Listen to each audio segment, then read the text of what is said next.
Como lo prometimos en la lección anterior, en esta clase vamos a hablar sobre jerarquías, es decir, sobre el orden de importancia que tienen los objetos entre sí.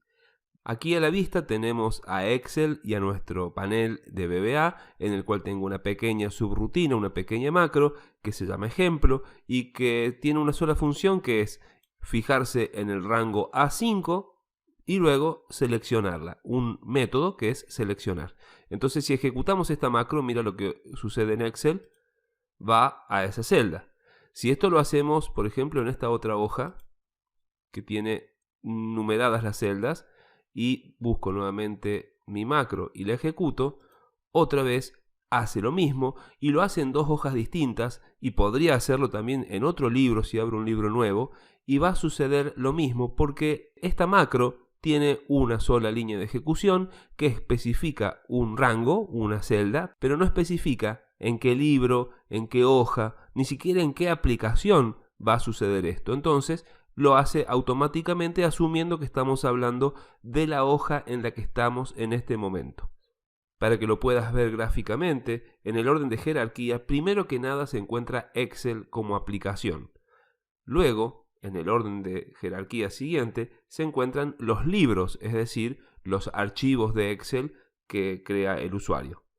Luego tienes las hojas, esas pestañas que dentro del libro te permiten abrir diferentes hojas de cálculo que todas pertenecen al mismo libro.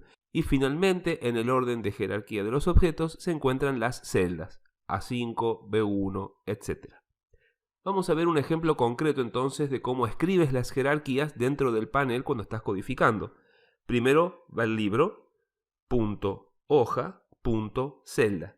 Si tú necesitas decirle a Excel en qué libro en particular quieres que suceda una determinada acción, especialmente si es en un libro que actualmente no tienes abierto, al aclarar en el código antes del rango el libro, esto es útil para que Excel pueda saber a dónde ir.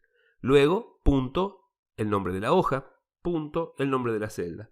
En un ejemplo real, esto sería workbooks, esta es la palabra reservada para señalar que te vas a referir a un libro, entre paréntesis, por ejemplo, libro 1.xlsx,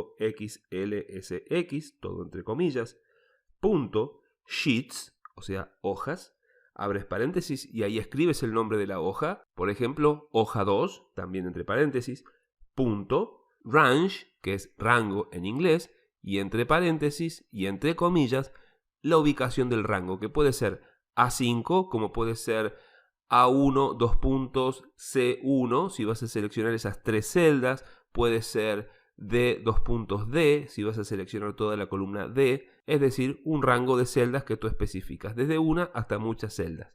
Recuerda entonces, las palabras que debes aprender son workbooks, sheets y range para poder especificarle a Excel una ubicación en especial. Vamos a la lección siguiente para que veamos un poco más de código relacionado a todo esto.